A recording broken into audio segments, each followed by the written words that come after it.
Bismillahirrahmanirrahim. Assalamualaikum warahmatullahi wabarakatuh. Semoga Tuhan selalu menyertai aktivitas kita selama pengalaman dunia hingga nafas terakhir tersenyum berkepasatkan. Perkenalkan, nama saya Muhammad Rai. Halo, nama saya Muhammad Rijal Ilham. Halo, nama aku adalah Sabrina. Halo, kenalin nama aku Muhammad Fadil Sidik. Halo semuanya, kenalin nama aku Nerbito Satrio Ambono.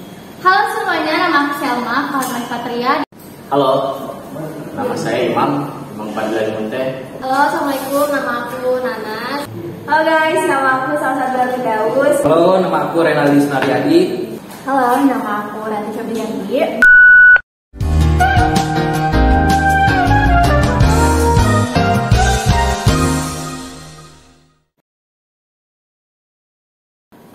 Quarter life crisis atau QLC, aku tahu itu tuh proses transisi atau tahap pendewasaan dari masa remaja menuju dewasa.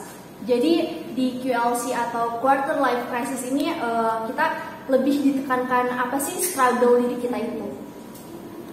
Quarter life crisis itu menurut aku nih ya, quarter life crisis itu adalah sebuah fase di mana kita itu merasa cemas dan bingung akan kualitas serta arah hidup kita itu mau dibawa kemana kayak gitu.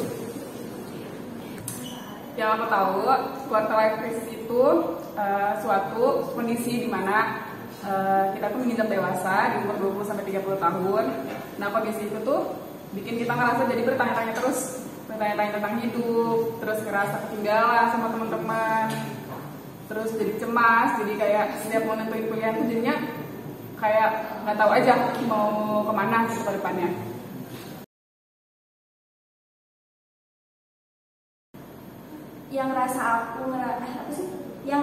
Yang bikin aku ngerasa lagi di fase quarter life crisis itu pas aku udah tahu apa yang namanya overthinking sama insecure.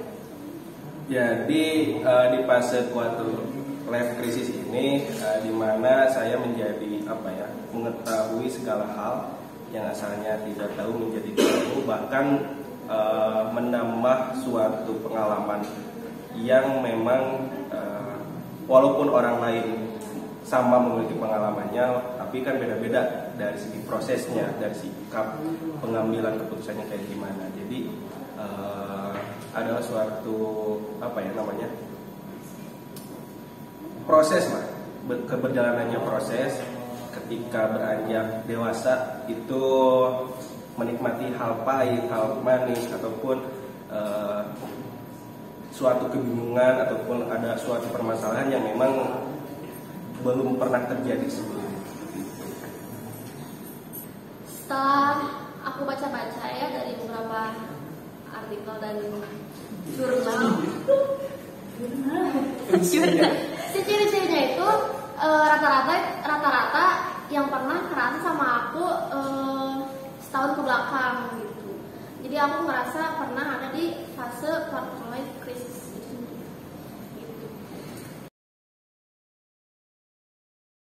Mungkin ya tujuan hidup tentunya yang pertama ya untuk membanggakan kedua orang tua, untuk membahagiakan kedua orang tua. Karena memang hari ini ya salah satu motivasi saya untuk hidup ya orang tua. Bagaimana apa yang dicanangkan oleh orang tua saya itu bisa saya buka dan bisa saya berikan hal positif kepada mereka.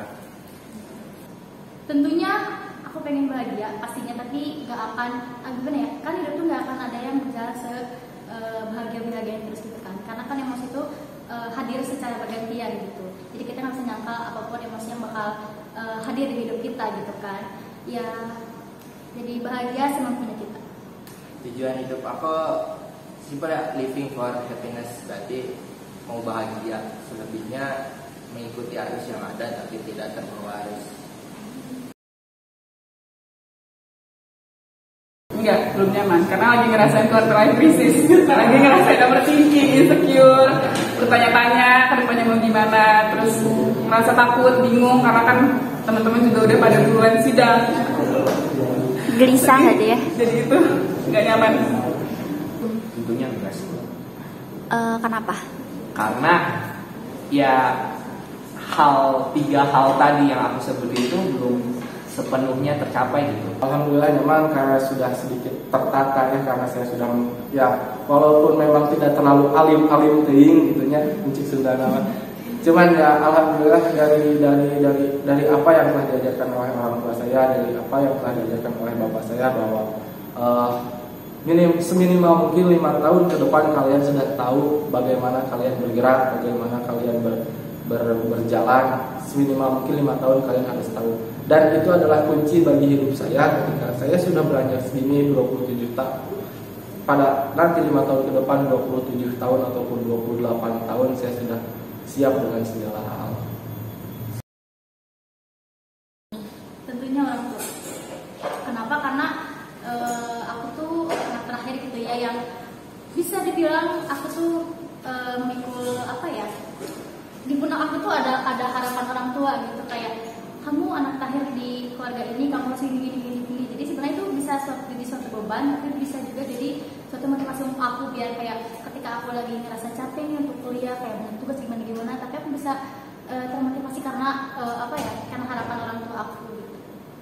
Alasan semangat aku yang pertama jelas mama sama ayah, yang kedua teman-teman, yang ketiga ya nggak bisa aku sebutin lah, tapi ya udah itu aja. Lanjut.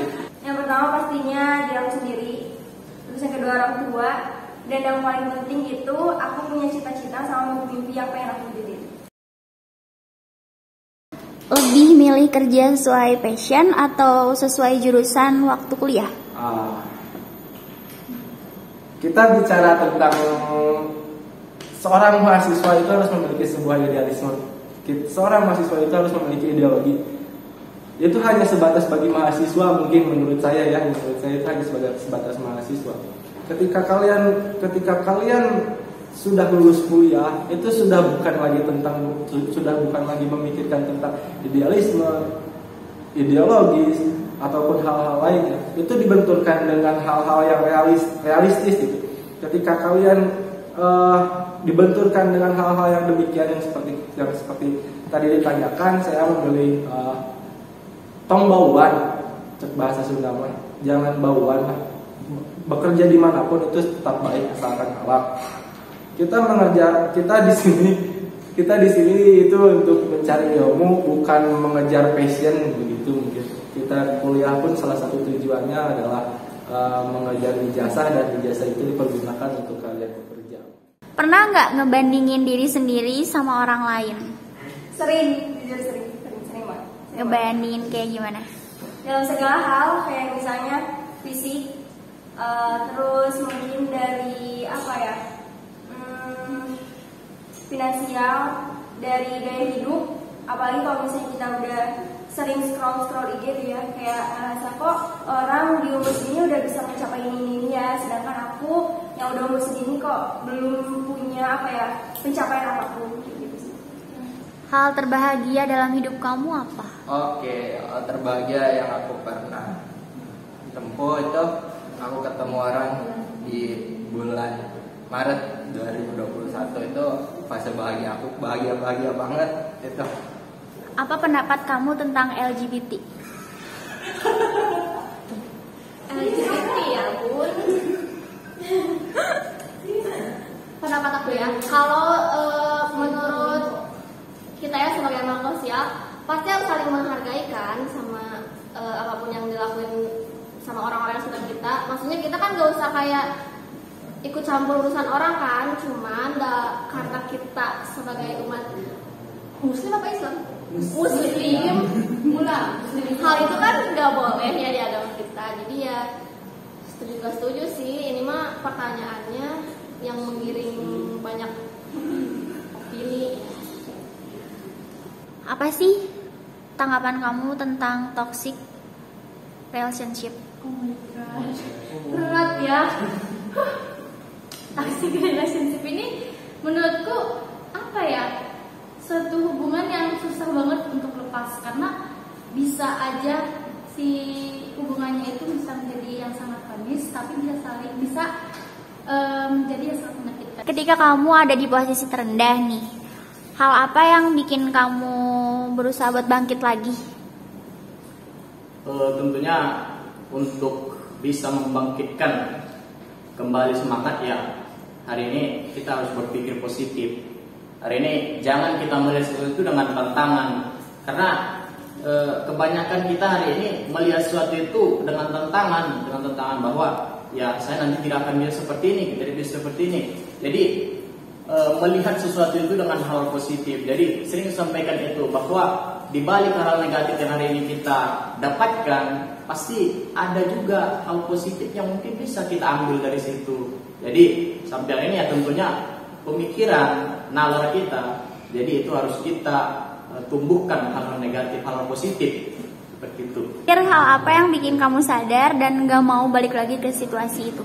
Percaya sama orang 100%. Itu penting, soalnya sering sih di hidup ya, nggak soal teman, pacar, segala macam, kayak sering banget ngerasa udah deh jangan ngasih percaya ke orang, ke siapapun gitu, karena pernah ngerasain udah ngasih percaya 100% tapi ternyata orangnya itulah.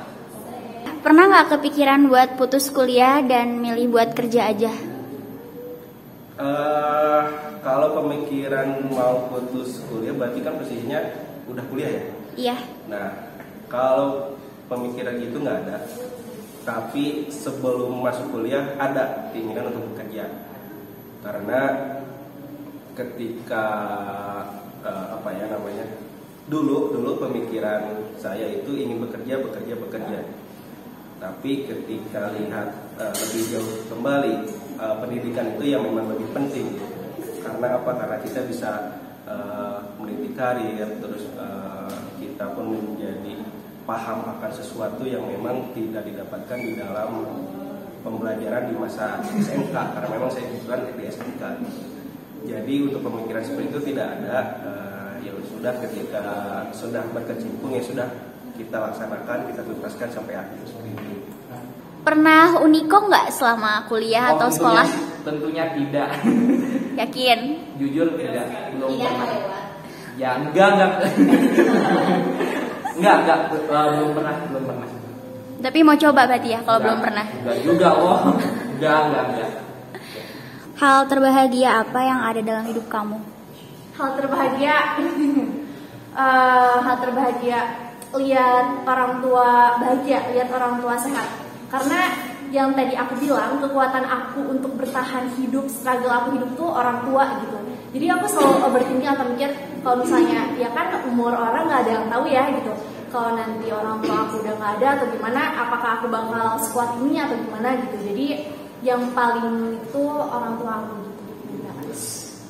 Kalau waktu hidup kamu tinggal 1 minggu, apa yang bakal kamu lakuin? Aneh. Kalau aku punya waktu 1 minggu, sisanya? Iya, apa yang mau kamu lakukan? Yang pasti minta maaf dulu ke orang lain, pasti punya salah aku ke orang lain. Banyak banget. Yang kedua pasti setelah minta maaf, aku pasti mau ngabisin waktu sama teman-teman sih, itu aja. Sama keluarga nggak? Jadi keluarga nggak akan minta maaf ke keluarga sama orang tua gitu? Iya, itu termasuk lah. Aku lupa tadi. Maaf. Ibu aku berdosa. 3, 2, 1, close the door. Jangan lupa like and subscribe ya. Terima kasih guys.